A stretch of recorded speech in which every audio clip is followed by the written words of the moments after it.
So, hello and welcome back yet again to another evening with Sir Walter Scott and Ivanhoe, which I'm starting to think is probably the basis for most of our depictions of any kind of like medieval courtly life. I'm sure he drew from his own legends and books that I probably will never hear of, but a lot of what we're coming across in this is kind of Robin Hood. I'm so that's interesting to me. It's fun when we do these public domain books that we kind of see the beginnings of so many of the tropes that have become so familiar to us. And I don't know, that's just kind of cool.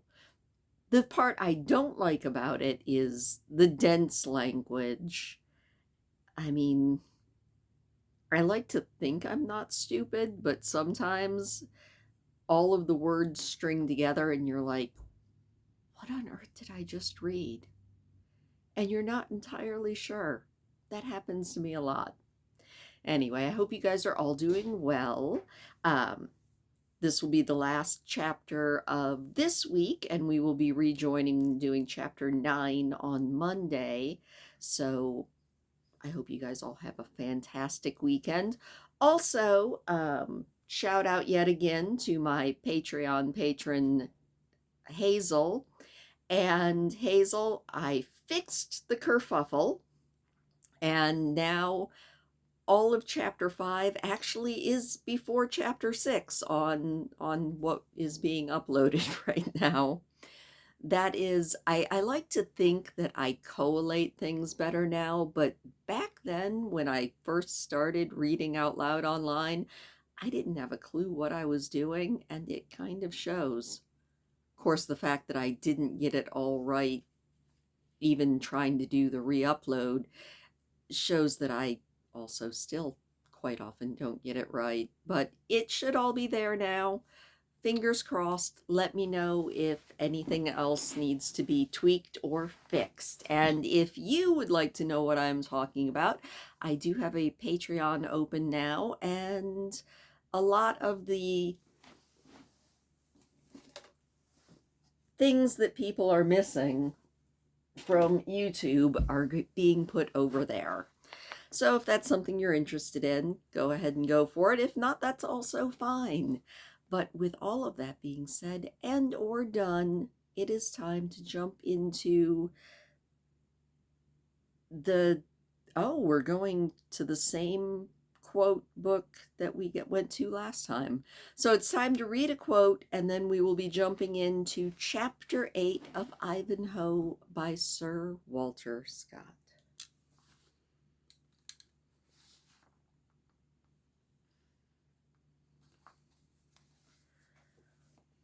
At this the challenger with fierce defy, his trumpet sounds, the challenged makes reply. With clangor rings the field, resounds the vaulted sky. Their visors close, their lances in the rest, or at the helmet pointed o'er the crest. They vanish from the barrier, speed the race, and spurring see decrease in the middle space. From Palamon and Arcite. Arcite. And now on to chapter 8. In the midst of Prince John's cavalcade, he suddenly stopped, and appealing to the prior of Jorvalau, declared the principal business of the day had been forgotten. By my haildom, he said, we have neglected, Sir Prior, to name the fair sovereign of love and beauty, by whose white hand the palm is to be distributed. For my part, I am liberal in my ideas, and I care not if I give my vote for the black-eyed Rebecca. Holy Virgin, said the prior, turning up his eyes in horror. A Jew? We should deserve to be stoned out of the lists, and I am not yet old enough to become a martyr. Besides, I swear by my patron saint that she is far inferior to the lovely Saxton Rowena." "Saxton or Jew," said the prince, "Saxton or Jew, dog or hog, what matters it not? I say name Rebecca, were it only to mortify the Saxton churls."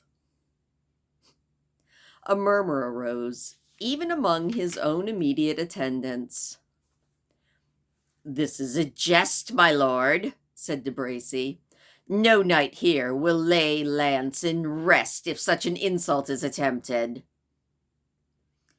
"It is the mere wantonness of insult," said one of the oldest and the most important of Prince John's followers, Waldemar Fitzruse. "And if your grace attempt it, cannot but prove ruinous to your projects." "I entertained you, sir," said John, reining up his palfrey, "for my follower, not as my counselor." "Those who follow your grace in the paths which you tread," said Waldemar, speaking low, "acquire the right of counselors, for your own interest and safety are not more deeply gagged than their own." From the tone in which this was spoken, John saw the necessity to acquiesce. "I did but jest," he said, "and you turn upon me like so many snakes. Name who you will. In the devil's name, please yourself." "Nay, nay," said De Bracy. "Let the fair sovereign's throne remain unoccupied until the conqueror is named, and then let him choose the lady by whom it will be filled. It will add another grace to his triumph, and teach fair ladies to prize the love of valiant knights who can exalt them to such distinction." "If Brian de Bois Guilbert gains the prize," said the prior, "I will gage my rosary that I name the sovereign of love and beauty."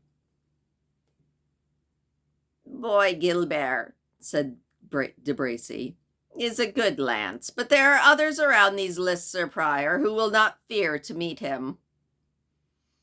"Silence, good sirs," said Waldemar. "Let the prince assume his seat. The knights and spectators are impatient, the time advances, and highly fit it is that the sport should commence." Prince John, though not yet a monarch, had in Waldemar Fitzruse all of the inconveniences of a favorite minister who, in securing his sovereign, must always do things in his own way. The prince acquiesced, however, although his disposition was precisely of that kind which is apt to be obstinate upon trifles. And assuming his seat, and being surrounded by his followers, he gave signal to the heralds to proclaim the laws of the tournament, which were briefly as follows. First, the 5 challengers were to undertake all comers. Second, any knight proposing to combat might, if he pleased, select a special antagonist from among the challengers by touching his shield. If he did so with the reverse of his lance, the trial of skill was made with what are called the arms of courtesy, that is, with lances at whose extremity a piece of round flat board was fixed, so that no danger was encountered save from the shock of the horse and rider. But if the shield was touched with the sharp end of the lance, the combat was understood to be at outrace. That is, the knights were to fight with sharp weapons, as if in actual battle.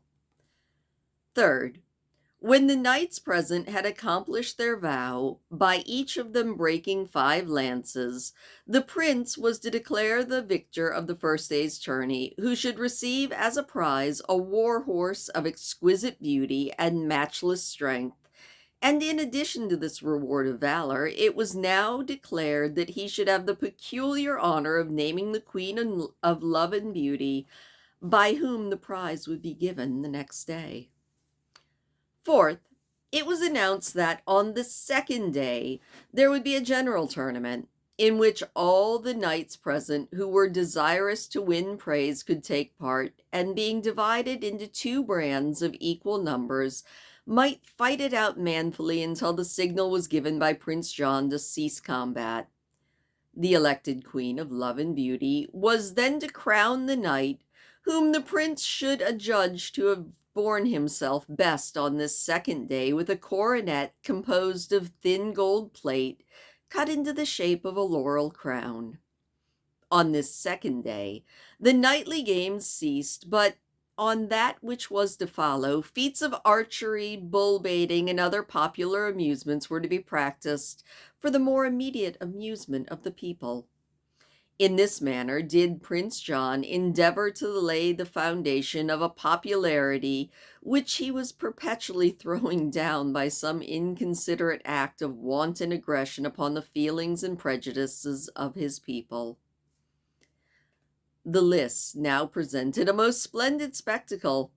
The sloping galleries were crowded with all that was noble, great, wealthy, and beautiful in the northern and midland parts of England, and the contrast of the various dresses of these dignified spectators rendered the view as gay as it was rich, while the interior and lower space, filled with substantial burgesses and yeomen of merry England, formed in their more plain attire a dark fringe or border around this circle of brilliant embroidery, reliving and at the same time setting off its splendor.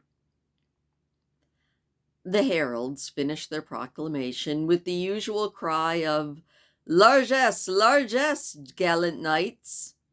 and gold and silver pieces were showered upon them from the galleries, it being a high point of chivalry to exhibit liberality toward those who the age accounted at once the secretaries and historians of all honor.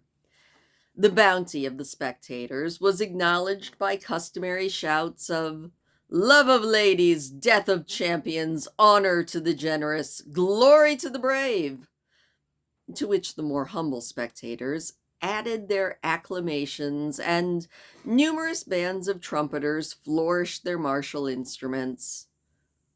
When these sounds had ceased, the heralds withdrew from the lists in gay and glittering procession, and none remained within them save the marshal of the field, who, armed cap a pie, sat on horseback, motionless as statues, at opposite ends of the lists.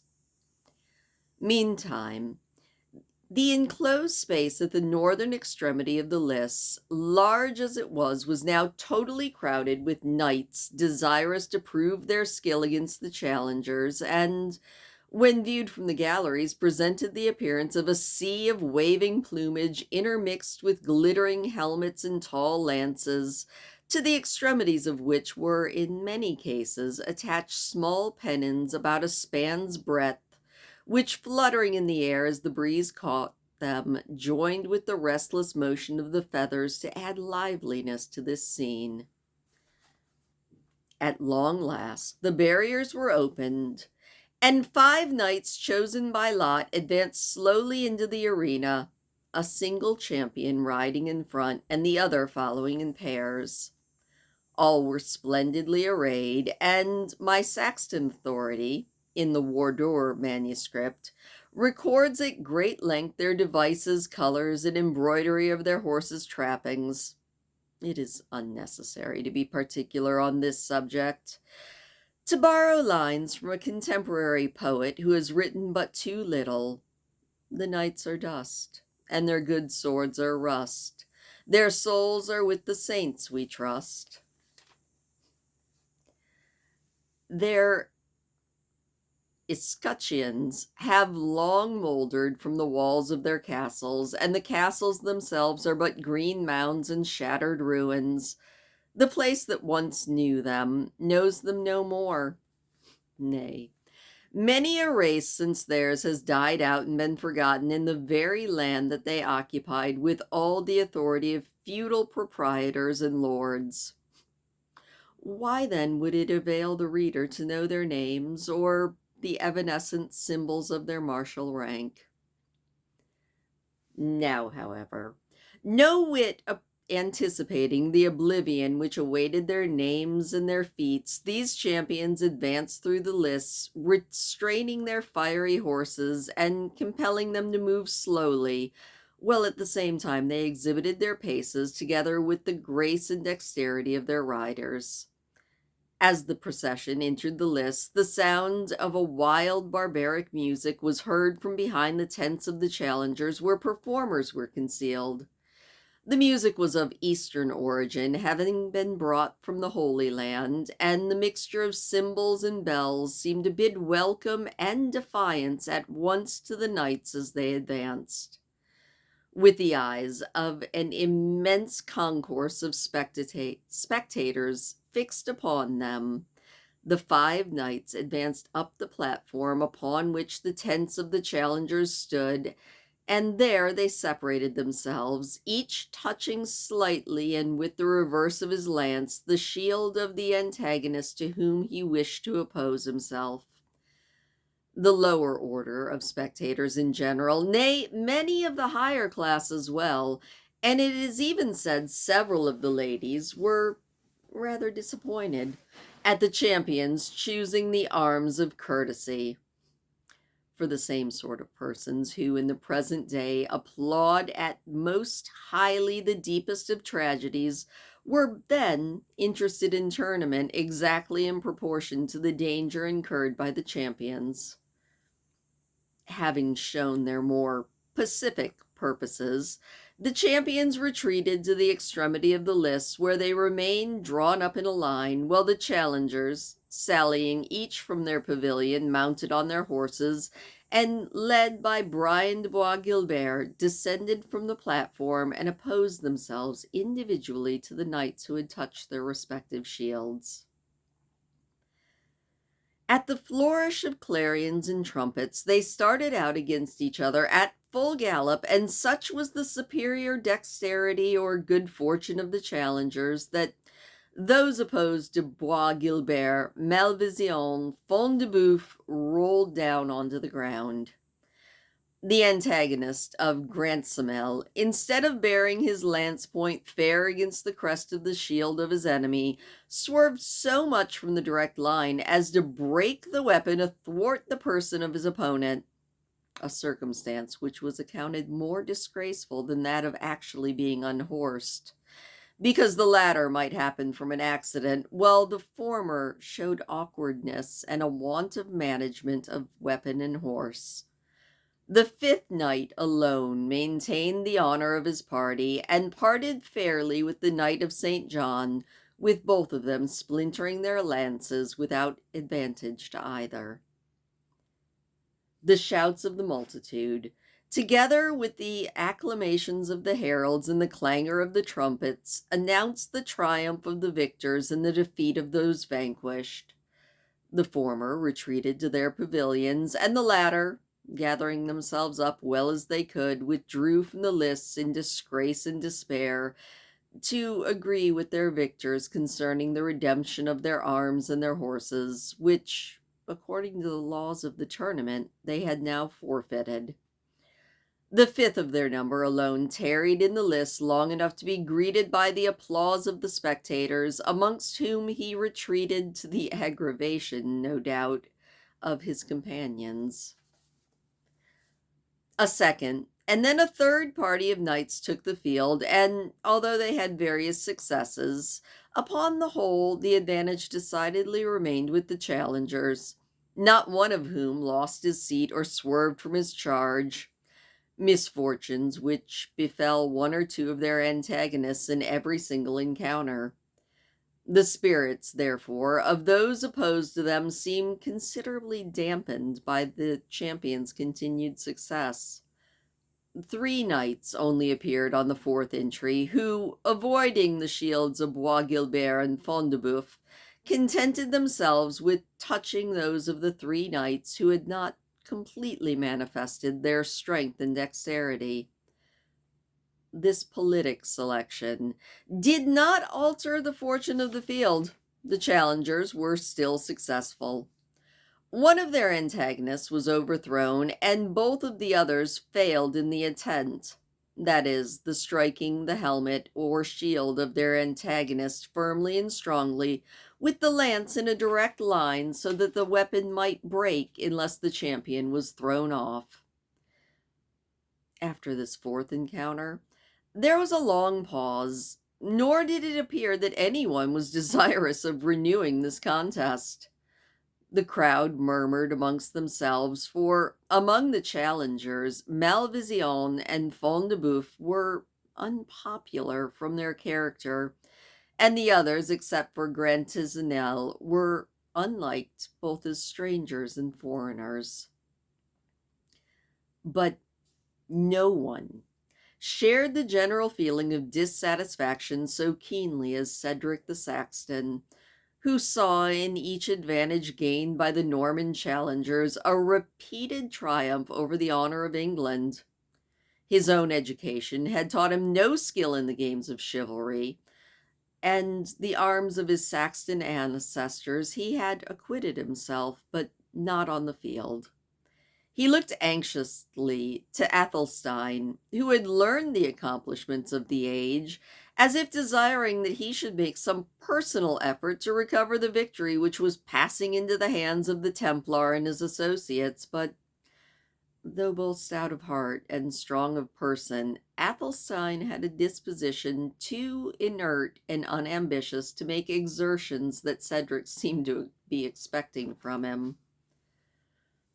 "The day is against England, my lord," said Cedric in a marked tone. "Are you not tempted to take up the lance?" "I will tilt tomorrow," said Athelstine. "In the melee, it is not worth while for me to arm up today." Two things displeased Cedric in this speech.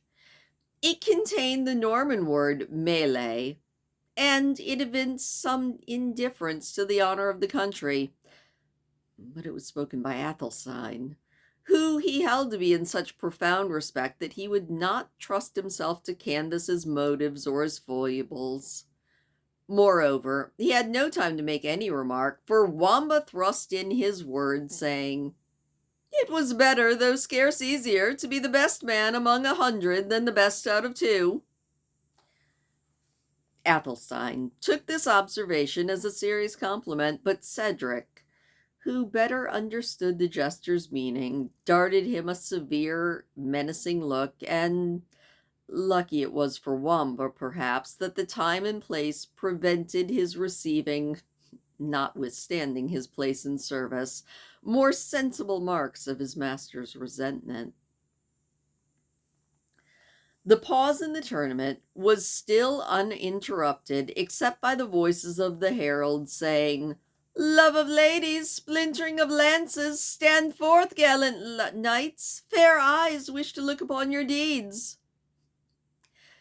The music also of the challengers breathed from time to time wild bursts expressive of either triumph or defiance, while the clowns grudged a holiday which seemed to pass away into inactivity, and old knights and nobles lamented in whispers the decay of the warlike spirit. They spoke of the triumphs of their younger days, but they agreed that the land did not now supply dames of such transcendent beauty as had been in jousts of former times. Prince John began to talk to his attendants about making ready the banquet, and the necessity of adjudging the prize to Brian de Bois Guilbert, who had with a single spear overthrown 2 knights and foiled a third. But at length, as the Saracenic music of the challengers concluded one of those long high flourishes with which they had broken the silence of the lists, it was answered by a single trumpet, which breathed a note of defiance from the northern extremity. All eyes turned to see the new champion to whom the sounds were announcing, and no sooner were the barriers opened than he paced into the lists. As far as could be judged of a man sheathed in armor, the new adventurer did not exceed middle size, and seemed to be slender instead of strongly made. His suit of armor was formed of steel, richly inlaid with gold, and the device on his shield was a young oak tree pulled up by the roots with the Spanish word "desidiado," signifying disinherited. He was mounted on a gallant black horse, and as he passed through the lists, he gracefully saluted the prince and the ladies by lowering his lance. The dexterity with which he managed his steed, and something of a youthful grace with which he displayed in his manner, won him favor among the multitude, which some of the lower classes expressed by calling out, "Touch Ralph de Vipont's shield! Touch the Hospitalaire's shield! He has the less sure seat! He is the easiest bargain!" The champion, moving onward amongst these well-meant hints, ascended the platform by the sloping alley which led to it from the lists, and, to the astonishment of everyone present, rode straight up to the central pavilion and stuck with the sharp end of his spear the shield of Brian de Bois Guilbert, until it rang loud. All stood astonished at this presumption, but none more than the redoubted knight whom he had thus defied to mortal combat, and who, not really expecting such a rude challenge, was standing carelessly at the door of the pavilion. "Have you confessed yourself, brother?" said the Templar. "And have you heard mass this morning? You put your life in peril so frankly." "I am fitter to meet death than you are," said the disinherited knight, for by this name the stranger had recorded himself in the books of the tourney. "Then take your place on the lists," said Bois Guilbert, "and look your last upon the sun, for this night thou shalt sleep in paradise." "Gramercy for thy courtesy," said the disinherited knight, "and to requite it, I advise thee to take a fresh horse and a new lance, for by my honor you shall need both." Having expressed himself confidently, he then reined his horse backward down the slope which he had ascended, and compelled him in this same manner to move backwards through the lists until he reached the northern extremity, where he stayed stationary in expectation of his antagonist. This feat of horsemanship again attracted the applause of the multitudes. However, incensed at his adversary for the precautions which he had told him to do, Brian de Bois Guilbert did not neglect his advice, for his honor was too closely concerned to permit his neglecting anything that might ensure victory over his presumptuous opponent. He changed his horse for a proven and fresh one of great strength and spirit. He chose a new and tough spear, lest the wood of the former have been strained in the previous encounters. And last, he laid aside his shield, which had received some bits of damage, and got a new one from his squires. His first had only borne the general device of its rider, representing two knights riding on one horse, an emblem expressive of the original humility and poverty of the Templars, qualities which they had since then exchanged for arrogance and wealth, and finally occasioned their suppression in the future. De Bois Guilbert's new shield bore a raven in full flight, holding in its claws a skull, and bearing the motto, "Gare le Corbeau." When the two champions stood opposite each other at the extremities of the lists, the public's expectation was strained to its highest pitch. Few augured the possibility that the encounter would end well for the disinherited knight, yet his courage and gallantry secured general good wishes for him from the spectators. The trumpets had no sooner given the signal than the champions vanished from their posts with the speed of lightning, and closed in the center of the lists with the shock of thunder. The lances burst into shivers up to the very hilt, and it seemed at the moment that both knights had fallen, for the shock had made each horse recoil backwards on its haunches. The address of the riders recovered their steeds by use of bridle and spur, and having glared on each other for an instant with eyes that seemed to flash fire through the bars of their visors, each made a demi-volte, and retiring to the extremity of the lists, received a fresh lance from their attendants. A loud shout from the spectators, waving of scarfs and handkerchiefs, and general acclamation attested to the interest that was taken by the spectators in this encounter, the most equal as well as the best performed which had been seen that day. But no sooner had the knights resumed their station than the clamor of applause was hushed into a silence so deep and dead it seemed the multitude was afraid to even breathe. A few minutes' pause having been allowed, so that the combatants and their horses might catch their breath, Prince John with his truncheons signaled the trumpets to sound the onset. The champions, a second time, sprung from their stations and closed in the center of the lists with the same speed, dexterity, and violence, but not the same equal fortune as the first time. In this second encounter, the Templar aimed at the center of his antagonist's shield and struck it so fairly and forcibly that his spear went to shivers and the disinherited knight reeled in his saddle. On the other hand, that champion had, in the beginning of his career, directed the point of his lance towards Bois Guilbert's shield, but changing his aim almost at the moment of encounter, addressed it to the helmet, a mark which was more difficult to hit, but which, if attained, rendered the shock much more irresistible. Fair and true, he hit the Norman on the visor, where his lance's point kept hold of the bars, yet, even with this disadvantage, the Templar sustained at his high reputation, and had not the girth of his saddle burst, he might not have fallen from his horse. As it chanced, though, saddle, horse, and man rolled on the ground under a cloud of dust. To extricate himself from the stirrups and his fallen horse was to this Templar scarce the work of a moment, and, stung with madness, both at his disgrace and at the acclamations with which the spectators were hailing his assailant, drew his sword and waved it in defiance of his conqueror. The disinherited knight sprang from his steed, and also unsheathed his sword.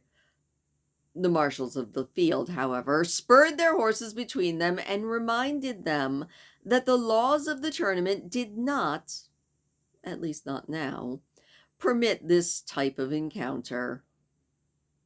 "We will meet again, I trust," said the Templar, casting a resentful glance at his antagonist. "And where there's no one to separate us." "If we do not," said the disinherited knight, "the fault won't be mine. On foot or horseback, with spear, with axe, or with sword, I am ready to encounter you." More and angrier words would have been exchanged, but the marshals, crossing their lances betwixt them, compelled them to go their separate ways. The disinherited knight returned to his first station, and de Bois Guilbert to his tent, where he remained for the rest of the day in agonized despair. Without dismounting from his horse, the conqueror called for a bowl of wine, and opening the beaver, or lower part of his helmet, announced as he quaffed it,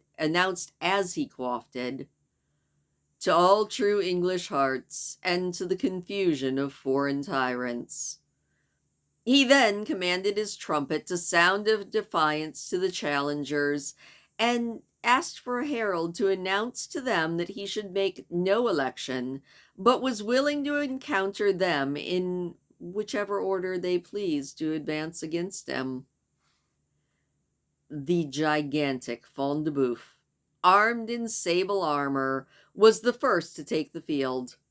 He bore on a white shield a black bull's head half defaced by numerous encounters which he had already undergone, and bearing the arrogant motto, Cave Adsum. Over this champion, the disinherited knight obtained a slight but decisive advantage. Both knights broke their lances fairly, but Fondeboeuf, who lost a stirrup in the encounter, was judged to have had the disadvantage. In the stranger's third encounter with Sir Philip Malvision, he was equally successful, striking that baron so forcibly on the casque that the lances of the helmet broke, and Malvision, only saved from falling by being unhelmeted, was declared vanquished like the rest. In his fourth combat with de Grammaticel, the disinherited knight showed as much courtesy as he had before now evinced with courage and dexterity. The knight's horse, which was young and violent, reared and plunged in the course of its runs, so much as to disturb its rider's aims, and the stranger, declining to take the advantage which this accident had given him, raised his lance and passed his antagonist without touching him, wheeled his horse, and rode back again to his end of the lists, offering his opponent, by a herald, the chance of a second encounter. This de Grantesmal declined, announcing himself vanquished, as much by the courtesy as by the address of his opponent. Finally, Ralph de Vipont summed up the list of the stranger's triumphs by being hurled to the ground with so much force that blood gushed out of his nose and mouth, and he had to be carried senseless away from the lists. The acclamation of thousands applauded the unanimous award of the prince and the marshals, announcing that the winner of the day was the disinherited knight. And that is the end of the chapter. And that was a good chapter to end on. I didn't have trouble following it, really. I'm either getting better at deciphering the language of the day, or that chapter was just way clearer and also action-packed. And yeah, this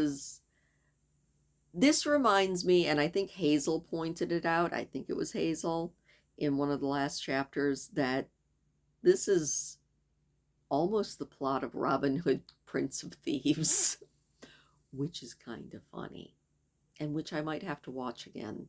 Not a huge Kevin Costner fan, but I did enjoy that movie. And then after you watch that one, you have to watch Robin Hood Men in Tights, because, I mean, obviously. Anyway, thank you so much for listening. I hope that you enjoyed that chapter as much as I did, because I really liked that chapter. I will see you again Monday night, and we will continue on with Ivanhoe. But until then, please do leave me a thumbs up if you don't mind. It does always make me smile, and I will see you next time.